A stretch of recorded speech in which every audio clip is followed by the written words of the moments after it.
Hello, Musto0063 back for part 4 of Mega Man and Bass. Last time I completed Astroman stage, and it's time to take on the third remaining Robot Master on the left hand side of the screen. And that is Ground Man. And it might not be immediately obvious, but Ground Man borrows from Sword Man from Mega Man 8. And I say not immediately obvious, so much so that I actually screwed up take 1 of this attempted commentary because I couldn't tell off the cuff immediately which Robot Master from Mega Man 8 this stage is supposed to be a mirror of. Yay me. Anyway, believe me, by a process of elimination, it's Sword Man. So we enter a kind of a tomb area with lots of the sand. I'll demonstrate a little bit later on, although I think I'll probably demonstrate a little bit there as well. But if you try and jump in the sand, you get a little bit kind of held down. So the sand is kind of weighing you down. As you see here with this enemy gauntlet, rather than kind of try and take my time and have to deal with all those enemies, because they're rather annoying, they all kind of shoot and everything, and they're just all in the way. If you know kind of where you're going, you can kind of really quickly drop down and bypass the whole lot. And yeah, I would recommend that rather than sticking around trying to shoot them. They're all really annoying enemies. And sand here as well, just make sure you don't go too low or you will drown, and the worm's not too bad to take out. So now we come to the first of about 4 or 5 screens with the centipede, and they are a pain because they take an excessive amount of hits to actually destroy. So the best thing to do is try and find an area on the screen whereby you can simply bypass them. That's not to say that you can't actually destroy them just normally by hitting them, as I'm trying to do there. I knew I had no chance of killing it at such close quarters. But yeah, you can take them out if you're really quick, and probably if you have upgraded weapons. But since I don't, I'm just going to try and find suitable hiding spots and yeah, just get by, try and get by them rather than try and take them out. A lot of the time that involves climbing up ladders and hiding in little areas. On this last little screen, it involves waiting for the centipede to double back and then sliding through. You'll obviously have to figure out another way of doing that with Bass, because of course you won't be able to slide. But with Mega Man, you can just slide in that little area to the right hand side and be fine. And that brings us to this mother, and I do mean mother. It is the Mother Centipede, and apparently, according to the wiki pages or whatever, this bitch has 96 health points. A Robot Master has 28. It has 3 times more health than a Robot Master. What the friggin' hell? And it's really freaking annoying because it burrows almost completely at random. I mean, once it kind of sets off on a path, it will continue on that path. So for this one, for instance, I know it's just going to go up, down, repeatedly. If it comes from the right-hand side, there isn't going to be a set path that it's going to follow. So it's not random in that sense, I suppose. But as far as I can tell, you can never really determine where it's going to start. Maybe you can on the SNES version, I don't know, rather than the Game Boy Advance, because of the Game Boy Advance's crummy screen capture in the sense that the stuff is cut off. I don't know if there are any perhaps tells in the walls where it's kind of burrowing in from. I'm not quite sure. Never played the SNES version, so I can't guarantee that. But still, it's freaking annoying. It moves in some of the most ridiculously annoying patterns to try and dodge. And yeah, it is an enormous pain. It also has a really nasty habit of just kind of, well, hiding off screen. And also in this friggin' attack, which is even more annoying, by the way, if you don't use charge up Mega Buster shots, where it summons these eggs, which summon up the little centipedes that crawl on the floor. If you don't use charge shots and you're just using normal Mega Buster, you actually can't destroy them when they're on the ground. Your shots will just go over them and you can't take them out. So yeah, if you're going for no damage, you need to take those out bloody quickly, or certainly without using charge shots. But yeah, keep at it. Try and use charge shots where best possible, unless of course you're trying for a perfect run or something like that. But yeah, that is a frigging annoying boss. And continuing the theme from Mega Man 8, where the mini-bosses all there were all really annoying, or at least 2 of them. So much so that I couldn't perfect run those 2 of the stages because of them. Yeah, that would be a hell of a thing to try and perfect run. But anyway, out of the way. Unfortunately, I'll have to see it again as Bass, but oh well. Bass is a slightly easier time. Anyway, the screen past it, we get some of these shield attackers. Look very nice, actually. I do really like the kind of the look of the shield attackers in Mega Man Bass. Kind of very different. They look very much like they belong in Cloud Man stage, or the Robot Master we're going to be seeing already from this game. But yeah, they've got a kind of a jokey kind of feel to them. But anyway, when you get a certain fair distance up this little tower, you come to this area where the blocks actually drop or kind of fall away when you kind of step on them. So you can use that little trick there to fake out the Sniper Joes and get them to fall down. It's a really nice, rather nice trick. Now we come to a screen with these totem poles, and every time we destroy a totem pole, or at least a certain colour totem pole, a spike ceiling will come down, or a spike floor will start to rise up. Now you notice that there is one totem pole that's different colour. That is opening up a gate at the end of the screen, so I have to hit that one. It's a bit obviously not quite so obvious with this one because it's right at the beginning, but you hopefully saw it on the first screen, and hopefully you'll see it again on this last screen with this gimmick. But yeah, you need to be very careful there to only shoot, particularly in that second screen. On the other ones, on this one and the first one's rather hard to do it. But on that second screen in particular, don't go gung-ho and shoot out all those totem poles. Only shoot out the bare minimum that you need, otherwise you'll find yourself in a right pickle. And that brings us to the last screen, and oh, I know this screen rather well, believe me, and that's only from just trying to get a particular CD. You won't see it obviously at the moment, I'll talk about it at the end of this video, but holy crap, the CD in this area is a pain in the neck. But just generally it's a pain in the neck. You've got these burrowing enemies, which you can see here clearly, are destroying the ground. You've also got lots of other enemies like Sniper Joes just lying in wait to really ruin your day, particularly when you haven't got much room to stand on a ledge, and oh, blimey. They do at least don't make it impossible, so there's always enough ground so that you can safely make it through, and if there is a big gap, I would strongly recommend taking it, once shooting an enemy, waiting till you've shot it and then moving on. Don't try and go at a seemingly random point, otherwise an enemy's liable to pop up and you'll be stuffed. But anyway, that brings us to Ground Man, and yeah, what can I say? He's kind of reasonably easy, but he's kind of a pain in the neck in his delaying tactics, because he's one of those Rubber Masters that goes off screen for long periods of time and there's nothing really you can do about it. It's also really freaking annoying on the Game Boy Advance version, particularly this move, because it is, as far as I can tell, impossible to tell where he's burrowing, where he's going to burrow up from. On the SNES version you can track his movements underground, on the GBA version you can't, so when he burrows underground you cannot make out where he's going to come up. It makes, particularly since you haven't got a double jump with Mega Man at least, with base it's a bit more tolerable, but with Mega Man it becomes a trial and error thing. Do you happen to be standing in the right spot? But anyway, yeah, he burrows underground, he will rise up, he'll shoot out these spread drills, which are really freaking annoying. They're slightly more easy to dodge with Mega Man than they are with base. Yeah, he has one other attack where he goes to the ceiling and forms a giant drill, but yeah, the fight's kind of over. It's much easier with Mega Man than it is with base, believe me, despite base's double jump. So I'll talk about that attack and maybe a few other things a bit later when we see the base fight.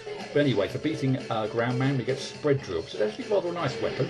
You can shoot out this giant drill, and you can also, if you press the attack button, it will split into smaller drills, so it can be used to hit enemies that are below you or above you that maybe you can't quite hit, because it will kind of like spread apart, and they'll go up and they'll get progressively higher or lower. So yeah, if you've got enemies that are kind of out of your reach, it's a nice kind of handy weapon.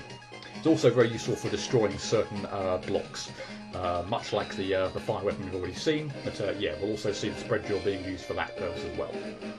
Anyway, that was the level with Mega Man, so let's see it with base, and thankfully probably the level goes by a bit better, including the mini-boss, but yeah, here goes with base. Unfortunately his weaker base buster will make the mid-boss and indeed the boss slightly longer, but yeah, he has base probably actually has one of the few bosses actually, or one of the few Rogue Masters that base probably has a less of a troublesome time than Mega Man, just thanks to his the ability to shoot in every which way direction, and of course his ability to dash. His multi-directional buster is also very useful for this area, in the sense that you can shoot upwards and hit these worms as well. Of course, you could, in theory, slide through the sand there, which you could do with Mega Man. Obviously you can't do that with base, and there's me demonstrating that indeed you can take out one of the enemies even with the weaker base buster, but of course I was not quite slow enough even with the dashing to actually get by the centre beast, so there wasn't really much point actually trying to kill the thing in the first place, because I wasn't quick enough to get by having killed it. So to be honest, the best thing to do is probably just find a suitable hiding spot. Most of the time it will be ladders, other times it will just be trying to find a particular little area that you can kind of safely hide in. Some of these are much easier than others, by the way. Sometimes the area you have to get to start off being safe is a long way, and you have to really rush to get there. Other times it's right at the beginning, and you have to rush right at the end. This one in particular, actually, because you have to hide up there, we only just kind of make it through. Maybe being a bit flippant there, but yeah, there are some of those are a lot easier than others. When it's in the middle of the screen that you have to hide, those are generally a lot easier than when yeah, you have to either rush almost right to the end to get to a safe point, or the safe point is right at the beginning and then you have to rush afterwards to get it. So, like I was saying, Base's ability to shoot in every which way direction certainly helps with this boss in the sense that when he goes higher up on the screen, you can obviously shoot upwards and actually get him, so you can get more hits on. I say the other downside to that, of course, is that he doesn't have or at the moment at least anyway, his Base Buster is pretty weak. So in comparison to the Mega Buster, either with just the uncharged shots, but particularly with charged shots, this thing's going to take longer to hit. So yeah, take your pick really. His double jump does come in handy, certainly, to dodge the centipede when it's low. The fact that he can't slide does make it a bit more difficult to avoid certain attacks, but yeah, his Base Buster also very helpful for taking out the smaller centipedes, because again, you can just shoot diagonally downwards, or just straight downwards, depending on how you want to take them out, and yeah, it's not really any problem.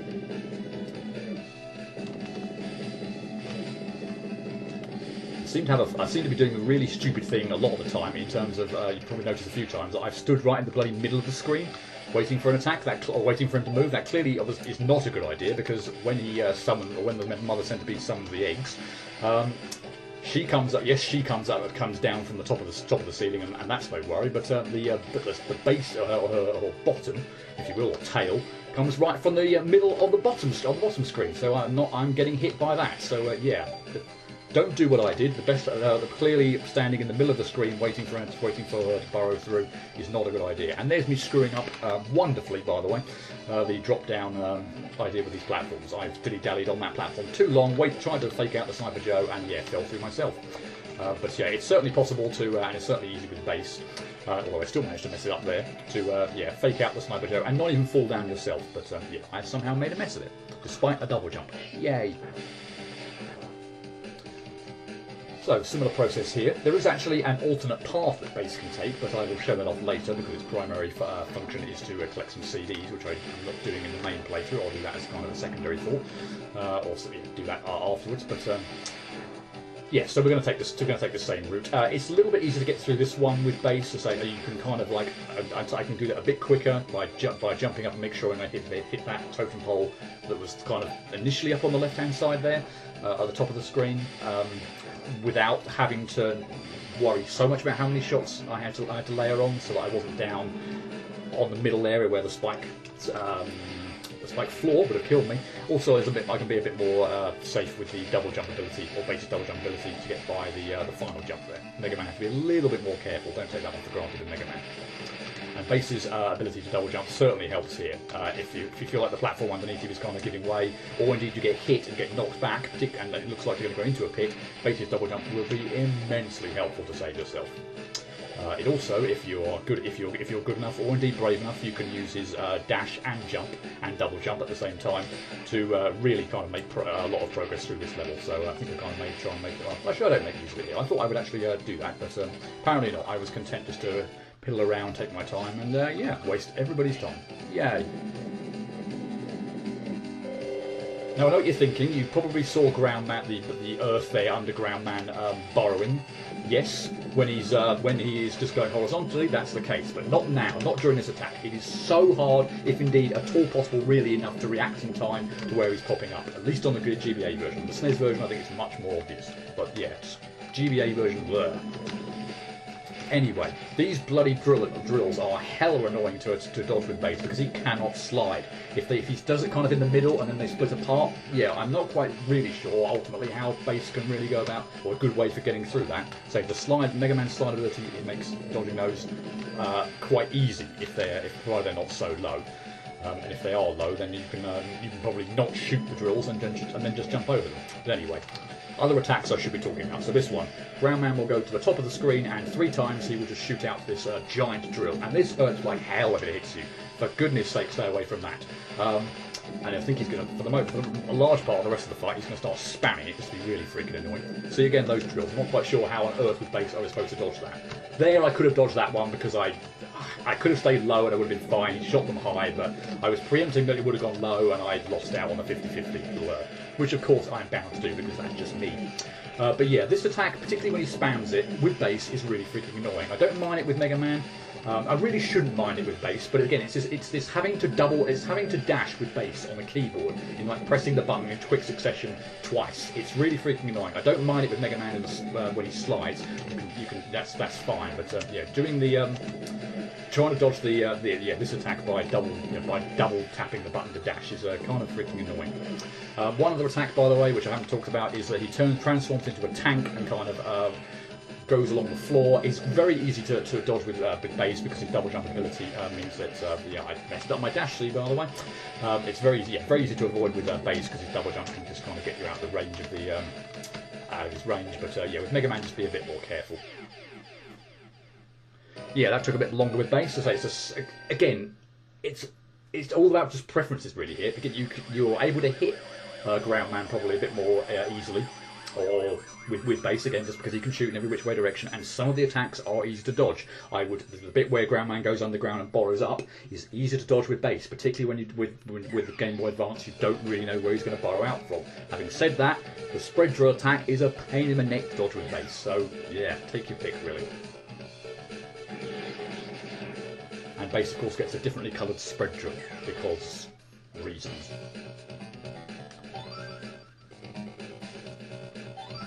So yay, Ground Man done with both Mega Man and base, and that of course just leaves the CDs. So let's take care of those.